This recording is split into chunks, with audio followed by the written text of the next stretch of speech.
अरे काय संग्रह काढलाय, असा संग्रह यायला पाहिजे. इतका सुंदर संग्रह आहे. म्हणून त्याचं दृश्यरूप सुरुवातीला खूप भावतं. आताच्या नव्या काळामध्ये आपल्याला सुभाष अवचट, चंद्रमोहन कुलकर्णी, रवी मुकुल असे जे मुखपृष्ठकारामध्ये नावं माहिती होते. सरदार जाधव आपल्याकडचे फार महत्वाचं नाव आहे. तसं आता एक नवीन नाव येत आहे. सांगलीचा हा माझा फार जुना मित्र आहे, 20-25 वर्षापूर्वीचा, मिलिंद कडणे. त्यांनी ही मुखपृष्ठ केलेलं आहे आणि आतली रेखाटनं एवढी अर्थवाही आहेत. त्या कवितेशी समतोल साधणारी रेखाटनं त्याच्यात आहे. आणि मिलिंद कडणेची आताची मुखपृष्ठ पहा, फार सुंदर मुखपृष्ठ आहेत. लाजरा बुजरा मुलगा आहे, मी सुद्धा भेटून त्याला 20 वर्ष झाले. पण सुंदर असं मुखपृष्ठ, याची निर्मिती याच्याकरता आधी चित्रकाराचे आणि प्रकाशकाचे मी अभिनंदन करतो. तसं पाहिलं तर हा संग्रह 70 पानाचा सुद्धा नाही, 69 पानाचा आहे. आणि त्याच्यामध्ये 60 पानात कविता आहेत. म्हणजे छोटा, आम्ही आधी कुठलीही गोष्ट हातात घेतल्यावर केवढा संग्रह आहे असं बघतो तेव्हा छोटा कविता संग्रह आहे, छोटे खानी कविता संग्रह आहे. तर माझा अंदाज असा होता की जसं ऐश्वर्य म्हणाले तसं की वाचून टाकू.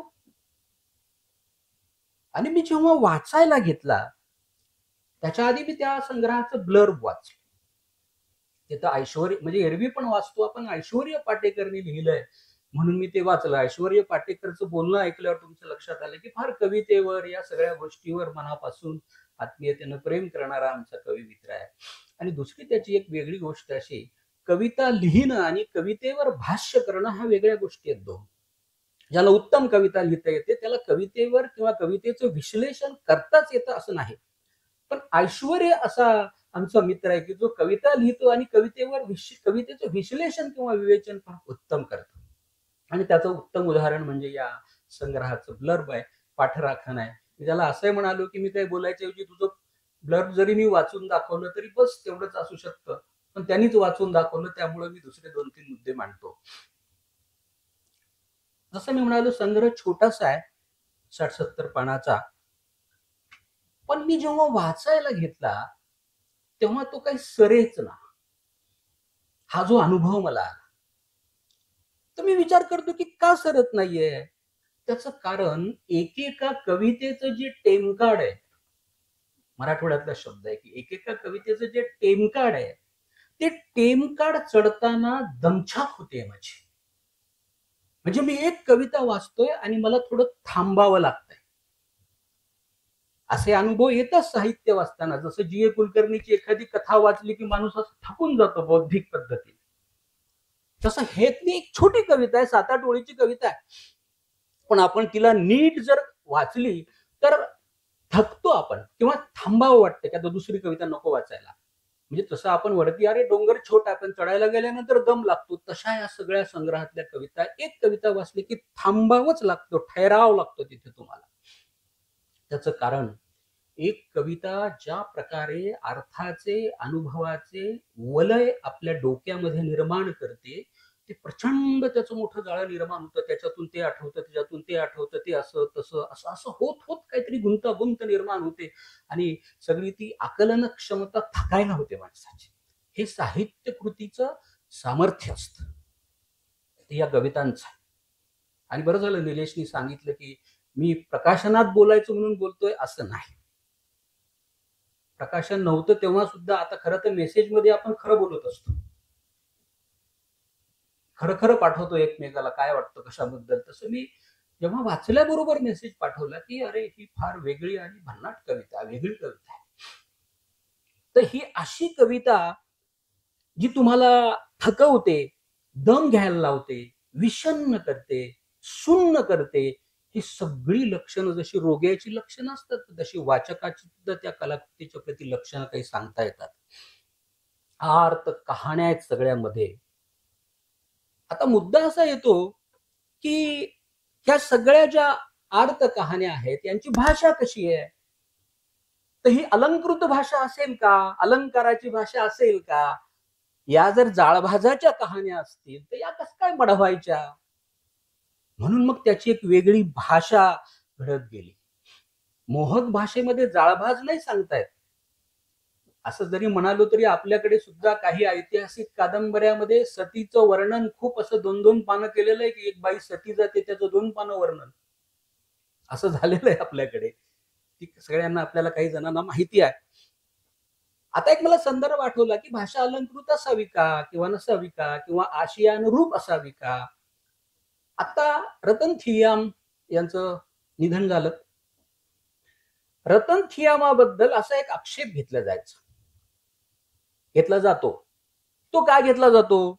तर रतन थियाम ज्या प्रकारचं नाटक करत होते, त्यांनी रूट्स म्हणजे आपल्या मुळापर्यंत नेलं, भारतीय पद्धतीचं नाटक केलं.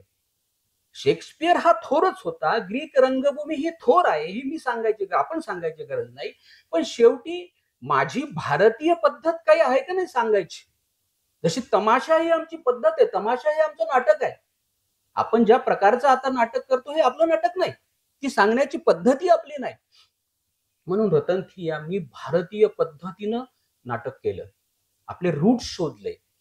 आणि ते शोधताना त्यांनी ज्या प्रकारची कलाकुसर केली, ज्या प्रकारच्या अभिव्यक्तीची कलाकुसर केली, त्याच्यावर आक्षेप घेण्यात आला. काही जणांना माहित असेल नाटकाच्या अभ्यासकांना, तो आक्षेप असा होता की रतन थियाम यांच्या नाटकामध्ये आशय फार तोकडा असतो आणि अभिव्यक्तीची कलाकुसरच जास्त असते, असा आक्षेप घेण्यात आला.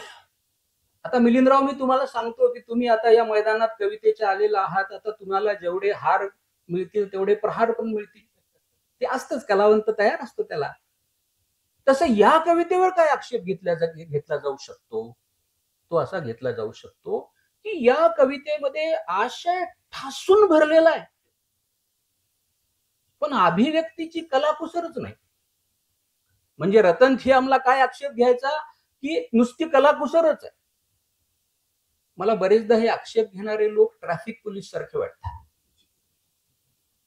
तुम्हाला एकदा पकडलं की कुठे ना कुठे हे नाही का तुमच्यापाशी, ते नाही का, ते नाही का, मग ते काय प्रदूषणाचं सर्टिफिकेट प्रमाणपत्र आहे का, हे पकडणारच तुम्हाला. तसा आक्षेप घेतला जाऊ शकतो, हरकत नाही. पण मला असं वाटतं, जेव्हा आपण अभिव्यक्तीची कलाकुसर नाही असं जर मिलिंद शिंदे यांच्या कवितेला म्हणणार असू, तर मी तुम्हाला ते उदाहरण का सांगतोय, मी तुम्हाला नक्की एक उदाहरण देईल. ते आहे निग्रो साहित्यातलं. एक निग्रो साहित्यामध्ये कविता आहे, ती अभ्यासकांना नक्की माहिती आहे. ती कविता अशी आहे, इंग्रजीत कविता आहे ती कविता अशी आहे, ब्लॅक ब्लॅक ब्लॅक. तिची दुसरी ओळ आहे ब्लॅक ब्लॅक ब्लॅक, आणि तिची 17वी ओळ आहे ब्लॅक ब्लॅक ब्लॅक, आणि तिची 117वी ओळ आहे ब्लॅक ब्लॅक ब्लॅक. अशी कविता आहे. तो कवी आहे लँगस्टन ह्युजेस नावाचा कवी आहे, ज्याला आता अमेरिकन आफ्रिकन म्हणजे निग्रो कवी म्हणतात. तर ही कविता जेव्हा आली तेव्हा या कवितेची खूप टिंगल करण्यात आली. ही ब्लॅक ब्लॅक ब्लॅक अशी काही कविता असते का? प्रत्येक ओळीत ब्लॅक ब्लॅक ब्लॅक असा शब्द आहे.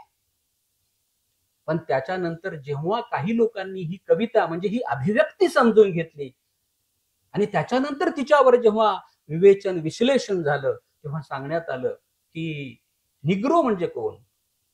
तर ज्यांचे सगळेच रंग आपण हिरावून घेतलेले आहेत आणि त्यांच्यापाशी फक्त अंधाराचा एक काळाच रंग ठेवलेला आहे. आणि कवी रंग म्हणजे भावना सांगत असतो, आणि त्याच्यापाशी काळ्या रंगापेक्षा दुसरी भावनाच नसेल तर त्याची प्रत्येक कवितेची ओळ ब्लॅक ब्लॅक ब्लॅक ब्लॅक अशीच असेल. मी हे का सांगतोय तुम्हाला, तर ज्यांना ज्यांना या कवितेमधले कलाकुसर काही अशी जर शोधावी वाटत असेल तर त्यांच्याकरता ही ब्लॅक ब्लॅक कविता ही फार महत्वाचं उदाहरण आहे. कवी म्हणजे कोण असतो, तर जो अनुभवाला अलगदपणे शब्दामध्ये पकडतो तो कवी असतो. मला कवी कुणासारखा वाटतो, तर आपल्याकडे मांडीवर असं आईच्या मांडीवर बाळ झोपलेलं असतं, छोटस तानं बाळ, आणि त्याला पाळण्यात टाकायचं असतं. तर आई बरोबर त्याला त्याची झोप न मोडू देता त्या लहान मुलाला पाळण्यात टाकते आणि ते तिथे पण झोपी जातं, त्याची झोप मोडत नाही.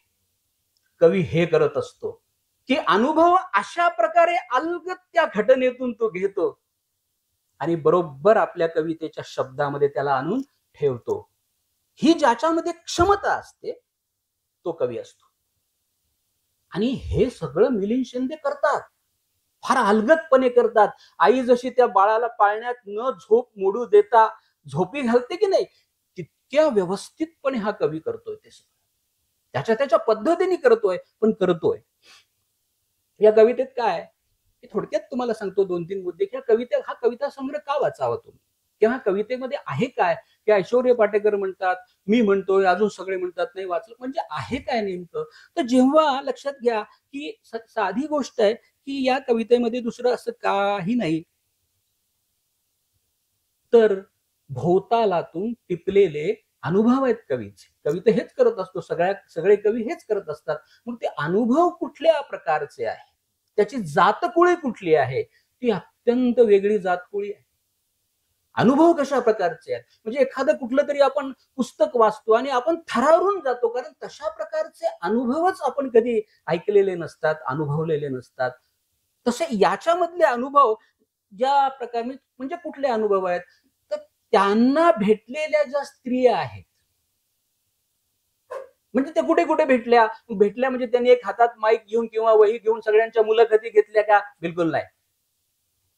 त्यांना कुठे भेटल्या? त्यांना बसमध्ये भेटल्या, त्यांना ट्रेनमध्ये भेटल्या, त्यांना त्या फ्लायओव्हर खाली भेटल्या, त्यांना शासकीय कार्यालयात, हे मला फार महत्वाचं वाटलं, शासकीय कार्यालयात भेटल्या.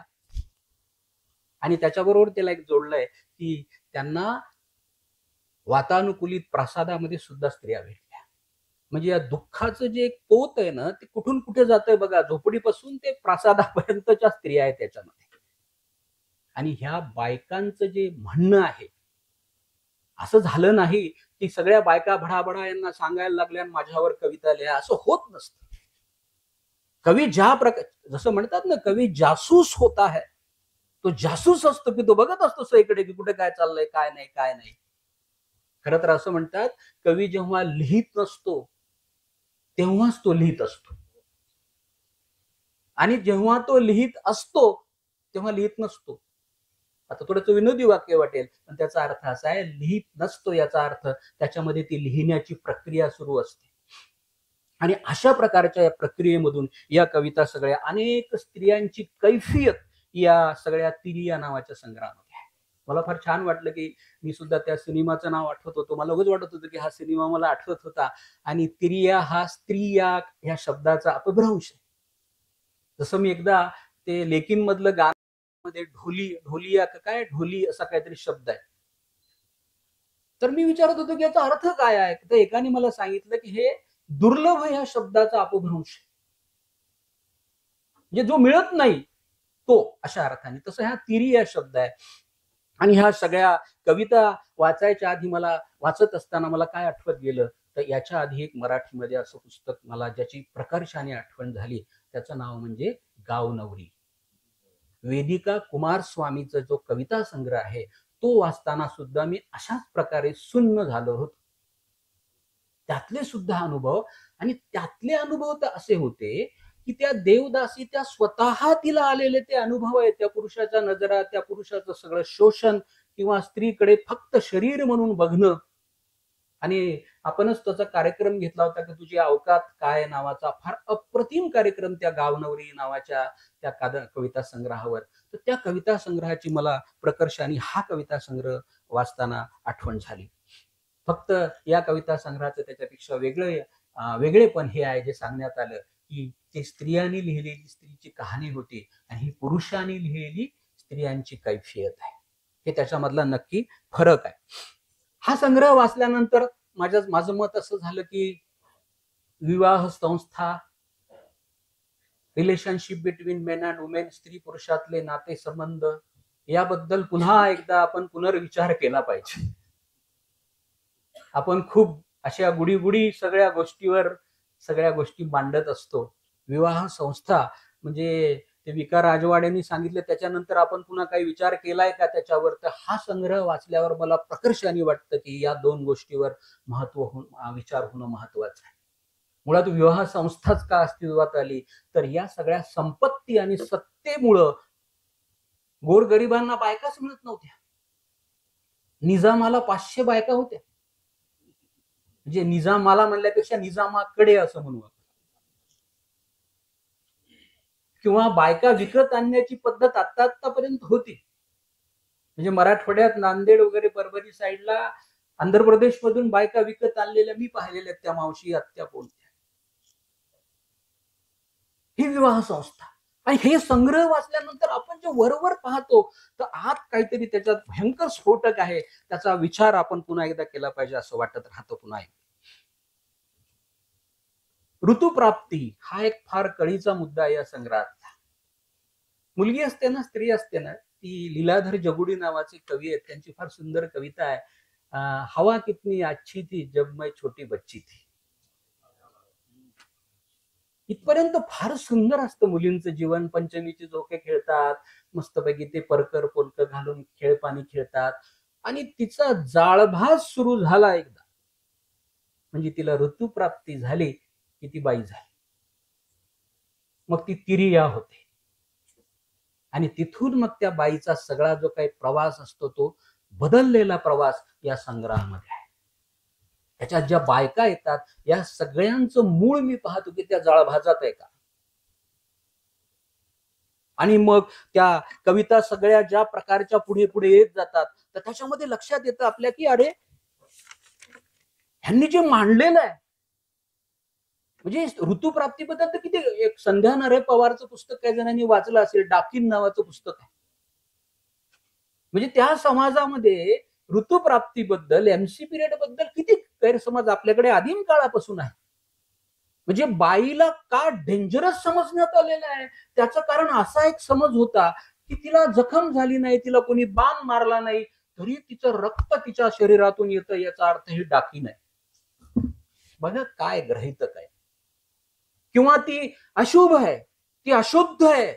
खरं तर त्या सगळ्या गोष्टीतूनच आपला जन्म झालाय. पण म्हणून मला वराह मिहीर नावाचा जो एक फार मोठा अभ्यासक होऊन गेला तर ते कधी नाही की त्याच्याबद्दल आपल्याला अभिमानाने सांगावं की त्या वराह मिहिराचा एक श्लोक मला सापडला आणि त्यांनी असं म्हणलंय की सगळ्यात पवित्र स्त्रीच आहे कारण निसर्ग तिला दर महिन्याला पवित्र करतो, असं वराह मिहिराने म्हणलेलं आहे. तर हा जाळभाज हा एक प्रकार या कविता संग्रहामधल्या एक सगळ्या त्या स्त्रीच्या दुःखाचं एक कारण असू शकतं का, असं पण आपण बघत राहतो. असं पाहतो आपण आता सुद्धा मनमोकळेपणाने पुरुष आपल्या आवडलेल्या स्त्रीबद्दल चर्चा करू शकतो. आज नाही आमच्या कॉलेजच्या वेळेस ती एक होती, मला फार आवडत होती, अमुक तमुक असं. किंवा ती करंदीकरांची साठीचा गजल आहे, सारे तिचेच होते सारे तिच्याच साठी, हे चंद्र सूर्य तारे होते तिच्याच पाठी, खोटे कशास बोला आम्हीही त्यात होतो, त्याचीच ही कपाळी बारीक एक आठी. म्हणजे 60व्या वर्षी सांगतो की ते होतं आमचं काहीतरी. पण स्त्रीनं जर असं सांगायचं ठरवलं तर की मला तो पुरुष आवडत होता तर काय होईल प्रतिक्रिया. याच्यात एक कविता आहे आणि त्या कवितेमध्ये असं आहे की ती आजी झालेली आजी, तिची नात आहे सोबत आणि तिला आठवतं की हिची एक लांब वेणी अशी काहीतरी आणि तो आहे आणि तो तिच्या मागे मागे फिरत असतो. जसं कॅन्टीन म्हणाले तसं कॅन्टीन, लायब्ररी, कुठे कुठे मागे मागे की सारखं पाहते घ्या मागेच आहे, आपला पाठलाग करतो. पण समहाऊ ते जमतच नसतं, तसं जुळलंच नाही, जमलंच नाही. तिचं दुसरीकडे लग्न झालं, तिचं दुसरीकडे लग्न झालं, पण हिला सारखे भास होतात की तो तिचा पाठलाग करतोय. आणि आता ही आजी झाली आणि एक दिवस हिच्या मनात विचार येतो, नाती सोबत बसली आहे ती, नात आहे सोबत, आणि तिला वाटतं की अरे तो आलाय का मागे. आणि दुसऱ्या क्षणी तिला असं वाटतं असा विचार करणं हा व्यभिचार तर नाही. बघा म्हणजे पुरुषांनी कसाही विचार केला तरी तो धुतल्या तांदळासारखाच. पण स्त्रीच्या मनात असा की एक आवडला होता असं म्हणायला काही हरकत नाही, पण ती नाही म्हणू शकत. अशा ज्या गोष्टी हा कवी मांडत जातो. एक ओळ येते, एक स्त्री म्हणते या कवितेतली, मी ट्रेन मध्ये पडून मेले. मला वाटलं काय कवी चुकला का काय, प्रिंटिंग चुकली का काय झालं, भूतकाळ कोणता काळ काय झालं. तर तिचं असं घडलं की त्याच्यानंतरच तिचं जिवंत असणं किती भयंकर आहे बघा. तिने घोषित केलं की जसं आपल्याकडे पेरुमल मुरुगननी घोषित केलं होतं की माझ्यातला लेखक मेला, तसं ती स्त्री म्हणते मी ट्रेन मध्ये पडून मेले, आणि तीच सांगते पुन्हा, स्वतः सांगते की माझं मरण मी मेले. म्हणजे त्याचा अर्थ तिचं पुढचं जे जगणं होतं ते काय होतं, ते मृतवतच होत. आणि त्याची कारण पुन्हा विवाह संस्था, स्त्री पुरुष संबंध, पुरुषाचा दृष्टिकोन, पुरुष सत्ताक कुटुंब पद्धती, किंवा शरीराच्या बाहेर पण एक स्त्री असू शकते असं काही असू शकत नाही. अशी जे गृहीतक आपल्याकडे आहेत अशा काही गोष्टी आहेत. असं बरंच काही सांगता येईल, पण झालेला वेळ पाहता मी जरा आवर्त घेतो. या संग्रहातल्या शेवटच्या 4 ओळी आहेत त्या मला फार वेगळ्या अर्थाने सूचक आणि महत्वाच्या वाटतात. 4च ओळीची शेवटची कविता आहे. या कविता कुठल्या कवितेला शीर्षक नाहीये, मथळा नाहीये, नाव नाहीये. त्या शेवटच्या ओळी अशा आहेत, शेवटच्या पानावरच्या, की रिटायर्ड झाले, वय 60 आहे, अजून ढग आहे, पुढे जग आहे. थोडीच ओळ. पण सगळ्या बायका ज्या सांगत आल्यात ना आतापर्यंतच्या कहाण्या, तर मी त्याचा अर्थ असा लावतो, कवीला काय अजून असू शकतो. आता ती कविता आमची झाली त्यामुळे आम्ही आमच्या पद्धतीने अर्थ लावतो. वय 60 झालं याचा अर्थ बायोलॉजिकली ती आता तिचं शरीर थांबलं, पण तिचं मन नाही थांबलं. कारण इतके दिवस इतक्या सगळ्या स्त्रियांचा विचार कवितामधून झालाय. तो कसा झाला, तर तो त्याच्या शरीराचाच विचार झाला, तिच्या मनाचाच विचार झाला नाही. आणि जोपर्यंत माणसामध्ये मन जिवंत असतं तोपर्यंत त्याची उमेद जिवंत असते. म्हणून ती म्हणते की अजून ढग आहे, पुढे जग आहे. खरं तर हे सगळे विषण्ण अनुभव वाचल्यानंतर ही सकारात्मक आशावादी ओळ का येऊ शकते, त्याचं कारण या कवितेची नायिका स्त्री आहे. म्हणूनच हा उमेद तिथे पुढेपर्यंत येऊ शकते. आणि शेवटचा मुद्दा मी सांगत असताना तुम्हाला एकच मुद्दा सांगणार आहे आणि थांबणार आहे, की ह्या कविता मी सगळ्या वाचत होतो. आणि चांगल्या साहित्याचं लक्षण मला काय वाटतं माहितीये का, ते वाचत जातो ना तेव्हा अजून चांगलं साहित्य आपल्याला आठवायला लागतं, गोळा व्हायला लागतं, ओळी ऐकायला लागतात, कुणाचं चित्रच आठवायला लागतं, कुठल्या नाटकाचा संवाद आठवायला लागतो. आणि या सगळ्या कविता वाचून मी शांत बसलो. जे दमछाक झाल्यानंतर मी शांत बसलो. तेव्हा मला काय आठवावं, तर तेव्हा मला एक कविता आठवली, ती आहे अरुण कोलटकरांची. खरं तर मी एवढा मुद्दा सांगून बसलो असतो तरी जमलं असतं, पण आता उद्घाटक म्हणून बोलवलं म्हणून थोडं बोललं पाहिजे म्हणून मी आधीच बोललो.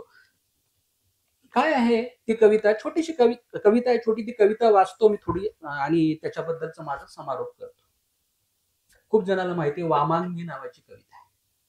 कविता अशी आहे, देवळात गेलो होतो तिथं विठ्ठल काय दिसेना, रखमाई शेजारी नुसती वीट. मी म्हणालो राहिलं, रखमाय तर रखमाय, कुणाच्या तरी पायावर डोकं ठेवायचं. पायावर ठेवलेलं डोकं काढून घेतलं, आपल्यालाच पुढं मागं लागल म्हणून. आणि जाता जाता सहज रखमाईला म्हणालो, विठू कुठं गेला, दिसत नाही. रखमाई म्हणाली, कुठं गेला म्हणजे, उभा नाही का माझ्या उजव्या अंगाला. मी परत पाहिलं खात्री करून घ्यायला आणि म्हणालो, तिथं कोणीही नाही.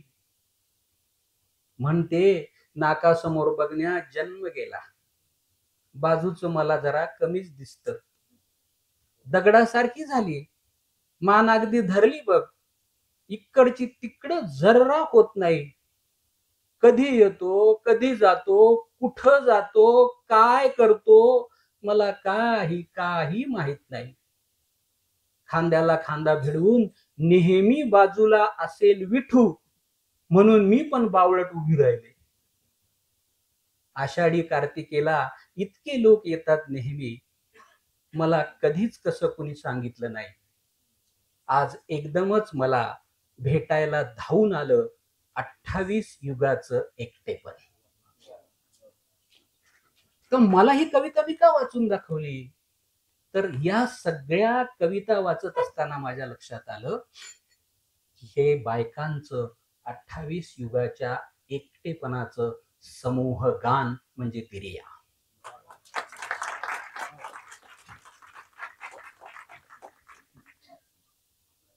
आणि ही किती मोठी बायकांच्या एकटेपणाची परंपरा आहे आमची रुक्मिणी सांगते. म्हणजे हे आजचं नाहीये.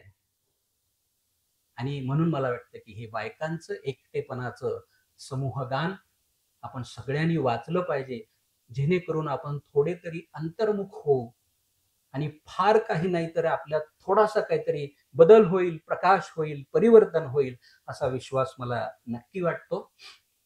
या संग्रहामध्ये सुद्धा बघा एक तशीच ओळ आहे, म्हणजे 28 युगाच्या एकटेपणा पहिलीच कविता आहे. त्याच्यामध्ये अशी ओळ आहे मिलिंद शिंदेने लिहिलेली, तिथंच संपला 3 वर्षाचा माझा प्रवास, हो माझाच, तू सोबत नव्हतासच कधी आपला प्रवास म्हणायला.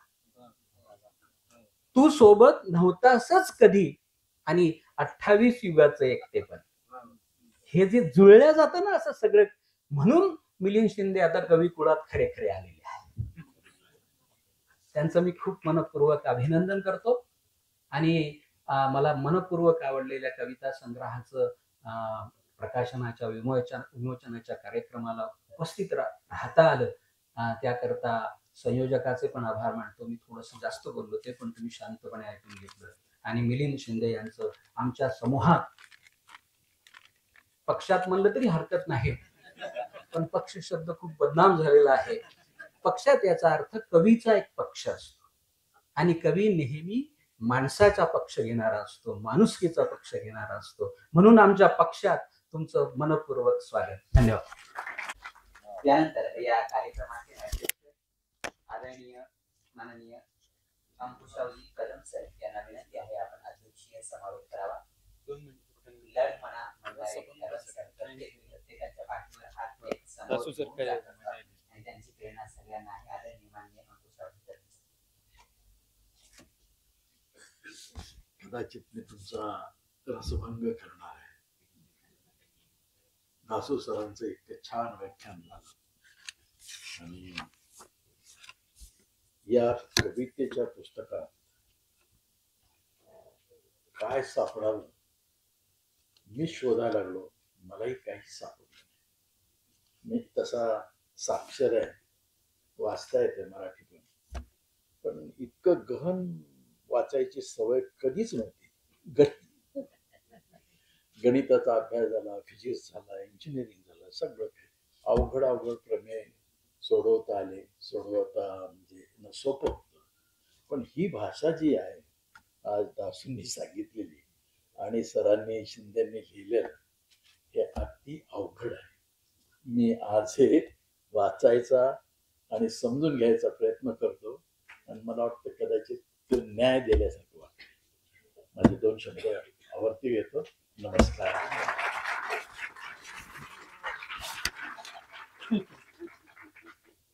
अत्यंत मनापासून धन्यवाद सर. यानंतर या कार्यक्रमाचा आभार व्यक्त करण्याची विनंती मी आदरणीय प्रशांत पवार सरांना करतो. तत्पूर्वी एक सूचना अशी आहे की आपण आदरणीय मिलिंद शिंदे यांच्या निवडक कवितांचं सादरीकरण या ठिकाणी होणार आहे. स्वतः काही कविता वाचणार आहेत आणि आपल्या छत्रपती संभाजीनगर मधील आणि आपल्या विद्यापीठातील आणि डॉक्टर बाबासाहेब आंबेडकर मराठवाडा विद्यापीठातील काही विद्यार्थ्यांनी या कवितांचं अभिवाचन करणार आहेत. तत्पूर्वी आपण आभार या कार्यक्रमाचं व्यक्त करणार आहेत. आदरणीय प्रशांत पवार सर.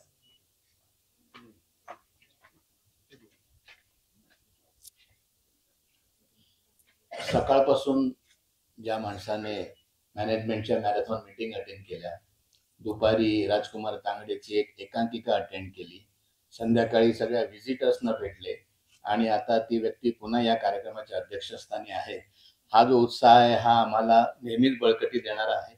MGM मध्ये जेव्हा जेव्हा सामाजिक, सांस्कृतिक, साहित्यिक कार्यक्रम होतात तेव्हा आमच्या पाठीशी सदैव असणारे आदरणीय कुलपती अंकुशराव कदम सर यांचं मी मनापासून आभार मानतो. बाकी आमचे खूप जुने मित्र आहेत, ऐश्वर्या पाटेकर, दासू, मिलिंद माझा जवळचा मित्र आहे, आम्ही गाववाले आहोत, मोहिनी, या सगळ्यांचे आभार नाही मानणार कारण आमचं खूपच दोस्ताना आहे आणि हे त्याच्यामध्ये देवाणघेवाण होतच राहील. इतक्या पावसात देखील तुम्ही सगळे आलेला आहात त्याबद्दल तुमच्या सगळ्यांचे मनापासून आभार. धन्यवाद. धन्यवाद सर. आपण मी सर्व मान्यवरांना विनंती करतो आपण समोर कविता ऐकण्यासाठी स्थानापन्न व्हायचं आहे.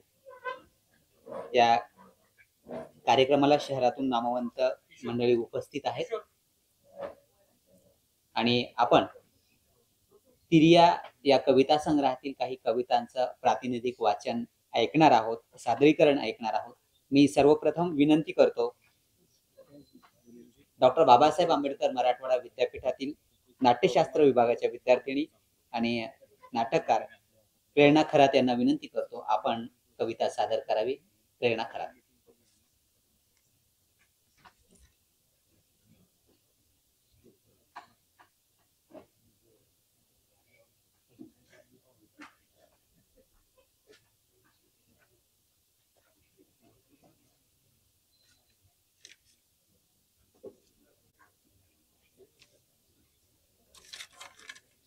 स्त्रियांच्या भावना, त्यांच्या वेदना जाणणारे संवेदनशील अभिनेते माननीय मिलिंद शिंदे यांना शुभेच्छा देऊन मी प्रेरणा खरात आपल्या समक्ष पुढील कविता सादर करीत आहे. नालायक होते मी, तुला रक्ताने पत्र लिहिलं होतं. नालायक होते मी, तुला रक्तानं पत्र लिहिलं होतं. त्यावरचा तुझं रक्त फार पातळ आहे असा विनोदही गिळून टाकला मी. तुझ्या घराच्या आसपास घुटमळायचे, तुझं कधी लक्ष जाईल बघायचे. उपकार केल्यासारखा भेटायचा, सगळ्यातून वेळ मिळाला की. उपकार केल्यासारखा भेटायचा, सगळ्यातून वेळ मिळाला की. तुझ्यावर भाळून सगळं सैल केलं मी, कपडे उतरले. तू फ्लॅट आहेस म्हणाला, तू फ्लॅट आहेस म्हणाला. मेले अजून, अजूनही तुझा विचार करते. नालायक आहे मी, नालायक आहे मी. थँक्यू. धन्यवाद प्रेरणा. यानंतर आपल्या MGM कॉलेज ऑफ कम्युनिकेशनची विद्यार्थिनी पल्लवी बेद्रे यांना विनंती आहे आपण कविता सादर करावी. पल्लवी बेद्रे.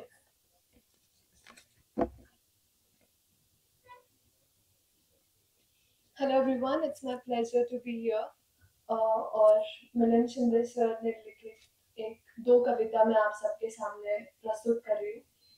तू भेटलास तेव्हा आपकी नजरों ने समझा प्यार के काबिल मुझे. तू भेटलास तेव्हा आपकी नजरों ने समझा प्यार के काबिल मुझे असं लिहून पटवलं होतंस. आठवतंय? तू भेटलास तेव्हा आपकी नजरों ने समझा प्यार के काबिल मुझे असं लिहून पटवलं होतं. आठवतंय? मग तू फक्त टाइमपास आहे म्हणून माझी गणना केलीस. मग तू फक्त टाइमपास आहे म्हणून माझी गणना केलीस. असं वाटलं सगळे हसताय माझ्यावर. तिथंच संपला 3 वर्षाचा माझा प्रवास. हो, माझाच. कारण तू सोबत नव्हताच कधी आपला प्रवास म्हणायला. हो, माझाच. कारण तू सोबत नव्हताच कधी आपला प्रवास म्हणायला.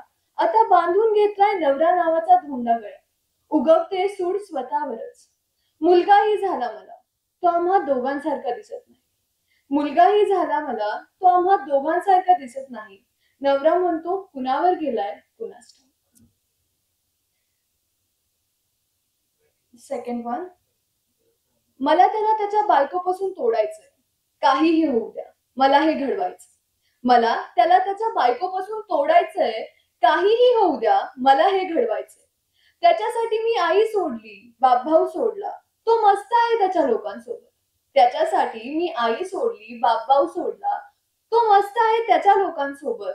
मला त्याच्या घरात घुसायचंय. हो, मला हे घडवायचं. तू मला नवऱ्याला सोडायला लावलंस, एकटं पाडलंस, बापाला रडवलंस. त्याच्यासाठी लाच विकून बसले. मला मानानं त्याच्या बाजूला बसायचंय. काहीही होऊ द्या, मला हे घडवायचंय. Thank you so much. धन्यवाद. यानंतर वैशाली दाभाडे यांना विनंती आहे आपण कविता सादर करावी. डॉक्टर बाबासाहेब आंबेडकर मराठवाडा विद्यापीठातील नाट्यशास्त्र विभागाच्या विद्यार्थिनी वैशाली दाभाडे.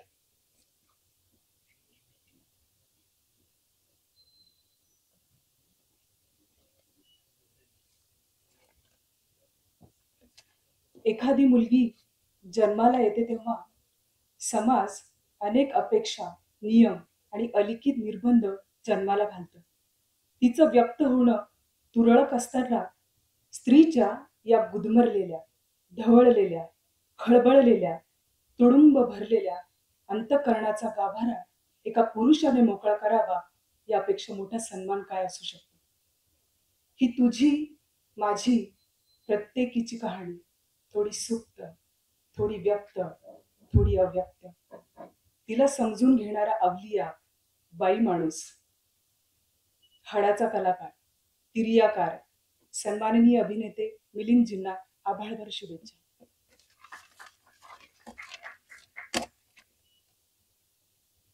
माझा नवरा मुलीच्या प्रेमात पडत नाही कधीच. तो माझ्याही नाही प्रेमात. तो पडतो वासनेच्या प्रेमात. इतर बायकांची, मुलींची वर्णनं रसरशीत करतो किळस येईपर्यंत. लग्नाच्या पहिल्या रात्रीच तुझी आई मस्त आहे असं म्हणाला. तुझा बाप तुझ्या आईसोबत राहत नाही. काय करत असतील त्या? हे आणि बरंच काही. असंच अथवा तद्वा रोज. संसार चालू आहे, पण माझ्या आईच्या अंगात रुतलेली त्याची नजर बेचैन करते. अनेक वेळा त्यानं विचारलं लग्नासाठी. माझे ठरलेले नकार. मला कळायचं, पण तो हटायचा नाही. पुन्हा पुन्हा अर्ज. माझा नेहमीचाच नकार. आग्रह अर्ज खूप वाढल्यावर ठरवलं, आता फार काळ टिकाव नाही. अरे तू कसा दिसतोस, मी किती सुंदर आहे, कसं जमेल, असं न पटणार अर्धवट काहीतरी बोलले. तरी तो थांबला होता. जेव्हा तो म्हणाला ठीक आहे, थबकलेच मी. अरे माझ्या प्रेमात आहेस तर तू? ठीक आहे काय? मला पर्याय? म्हणाला लग्न करतोय. कोसळलेच.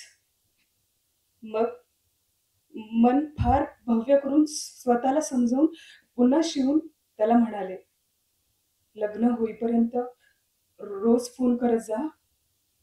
मीही केले. जशी मला जमीन सापडली, मी फोन घेणं बंद केलं. सॉरी म्हणाला त्या दिवशी. चुकलं म्हणाला. तुझ्या आई भावाची इच्छा होती ना आपलं लग्न व्हावं, पण आता नाही. तू नाही म्हणालास. तू हो म्हणशील कधीतरी याशिवाय देह अंतरत राहिले तुझ्या समोर, तुझ्यासाठी. मला मला उघड बघितलंयस, व्याकुळ बघितलंयस, तुझ्या आहारी गेलेलं बघितलंयस. आता पूर्ण कपड्यात असते, पण मला मी लग्नच वाटते. धन्यवाद.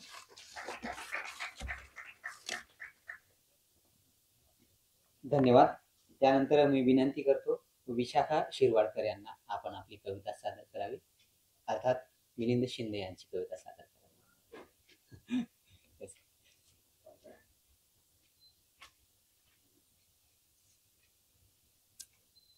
हॅलो. सर्वप्रथम मिलिंद शिंदे सर यांना आभाळभर शुभेच्छा. मी माझी कविता सादर करते. त्यापूर्वी थोडक्यात, कधीतरी वाट चुकताना भेटतो एक कवी, कधीतरी वाट चुकताना भेटतो एक कवी, शब्दांच्या आड लपलेला. तो भेटतो वेदनेच्या किनाऱ्यावर, शांतपणे अस्वस्थता लिहत.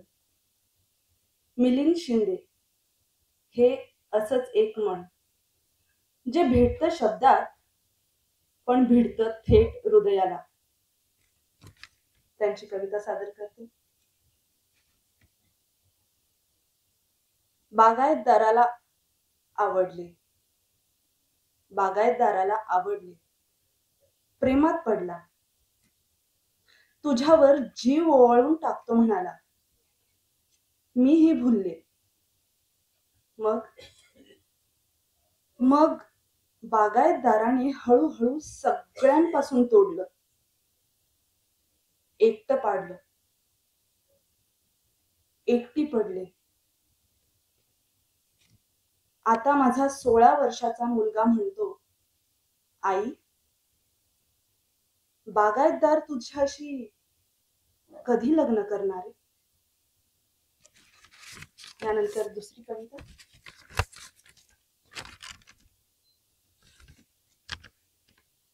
एकदा त्याच्या थोबाडावर म्हणाले, एकदा त्याच्या थोबाडावर म्हणाले, हा तुझा मुलगा नाहीये, तुझ्यापासून झालेला नाहीये, हा तुझ्यापासून राहिलेला नाहीये, याचा बाप दुसराच आहे. असा मोडला ना जागेवर, समधी उतरली मिजास. सारखं माझा पोरगा काडकन मोडला कमरेत. आता येत नाहीत त्याच्या चौकशीचे फोन. आता येत नाहीत त्याच्या चौकशीचे फोन त्याच्या मुलाच्या खुशालीसाठी. धन्यवाद. मला इथे सादरीकरणाची जी संधी दिली त्या डॉक्टर बाबासाहेब आंबेडकर मराठवाडा विद्यापीठाच्या विभाग प्रमुख नाट्यशास्त्र विभाग डॉक्टर वैशाली बोधिले मॅडम, आमचे सहकारी doctor Gajanan Dandge sir, Pradeep Kamble sir, इथे उपस्थित Kailas Ambhure sir, Prashant Pawar sir, thank you. धन्यवाद. यानंतर तिरिया काव्य संग्रहातील स्वतः कवी हे आपल्या काही कविता सादर करतील, प्रातिनिधिक स्वरूपामध्ये सादर करतील. सर्वच कविता होणार नाहीये, कारण आपल्याला कविता संग्रह वाचून त्यावर अभिप्राय द्यायचा आहे. आदरणीय मिलिंद शिंदे सर. जवळपास काही चांगल्या कविता मी आधीच वाचलेल्या आहेत, पण जी कविता माझी नाहीये, जी मला अतिशय आवडते, ती एक तुमच्या समोर करतो सादर. आणि मग माझं बाळ आहे. काम न मिलने पर अपने 3 बच्चों के साथ कुएं में कूद पड़ी हंजूरी. काम न मिलने पर अपने 3 बच्चों के साथ कुएं में कूद पड़ी हंजूरी. कुएं का पानी ठंडा था. हत्या और आत्महत्या के गुनाह में पकड़ी गई हंजूरी, जेल में डाली गई हंजूरी. जेल की दीवारें ठंडी थी. अब अदालत में खड़ी है हंजूरी. इल्जाम है हत्या और आत्महत्या का. अब अदालत में है हंजूरी. इल्जाम है हत्या और आत्महत्या का. अदालत की दीवारें ठंडी. अब जेल में है हंजूरी. गुनाह वही हत्या और आत्महत्या का. जेल की दीवारें ठंडी. सजा भुगत कर अब बाहर है हंजूरी. तब पता चलता है कि सब कुछ ठंडा नहीं था, सब कुछ सड़ा हुआ था, सड़ा हुआ है, रहेगा. हे असं काही वाचून पाहून काही सुचते. त्यातल्या ह्या काही कविता आहेत. मी एका मुसलमानाच्या प्रेमात पडले तेव्हा तू बकरीद म्हणून खूप खिदळलास. मी एका मुसलमानाच्या प्रेमात पडले तेव्हा तू बकरीद म्हणून खूप वल्गना केलास. माझ्या खूप हसलास, खिदळलास हसणाऱ्यांच्या खोळक्यात. मनात म्हणाले, हाच का तो खूप वाचणारा, लिहिणारा, चांगलं बोलणारा. मनात म्हणाले, हाच का तो खूप वाचणारा, लिहिणारा, चांगलं बोलणारा, म्हणून मला आवडायचा. घरी सांगायचे खूप चांगला आहे म्हणून. तुझी नजर लागली की काय, तोही गेला सोडून. आता एका पंजाबी मुलासोबत असते. आता खिदळ, हस, बैसाखी म्हणून.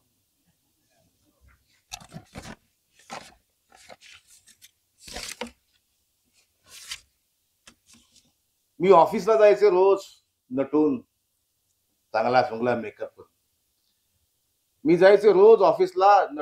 चांगला चुंगला मेकअप करून माझ्या नवऱ्याच्या मनात चिकित्सा उभी राहायची. त्याच्या डोळ्यातली चिकित्सा मला कळायची. बराच वेळ थांबायचा आणि हाळायचा मला. मी निर्या बांधायचे तेव्हा बघायचं मला. मी स्लीवलेस घालायचे तेव्हा पुन्हा बघायचं मला. चिकित्सा वाढत जायची. एक दिवस म्हणाला, कुणाच्या प्रेमात तर नाही ना पडलीस? म्हटलं का? नाही एवढी सजून जजून जातेस म्हणून सांग म्हणतोय. पुन्हा असंच बघा एकदा मी सजत धजत होते, लिपस्टिक लावत होते, पावडर लावत होते, चिकित्सा आला आणि मला म्हणाला की कुणाच्या प्रेमात नाही ना पडलीस? नाही नाही पडले. मग पुढचे काही दिवस असंच मी नटायचे, मी तयार व्हायचे, मी चांगलं दिसायचे, त्याच्या डोळ्यात कळायचं. मग पुन्हा एकदा विचारलं की कुणाच्या प्रेमात नाही ना पडलीस? मग म्हणाले एकदा पडले की सांगेन. परत ड्रेसिंग टेबल कडे आलाच नाही. धन्यवाद. एक आहे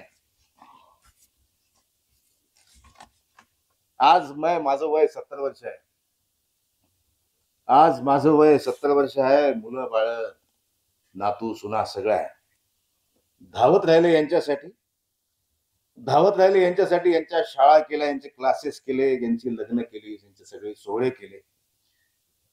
यात लागले शुगर बीपी माझ्या मागे. यांच्यासाठी पळताना लागले शुगर बीपी पाठीमागे. इतकी पळाले. आता तेच मला म्हणतात तू चालत का नाहीस?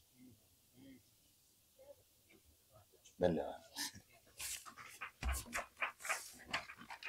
आपण सगळे आलात, सामील झालात या सोहळ्यात, त्याबद्दल मी आम्हा सगळ्यांतर्फे तुम्हा सगळ्यांचे आभार मानतो. धन्यवाद. धन्यवाद सर. अतिशय सुरत हा कार्यक्रम पार पडला. त्याबद्दल सर्व शहरातून आलेल्या मान्यवरांचे आभार. हा कार्यक्रम इथेच संपला असं जाहीर करतो. धन्यवाद.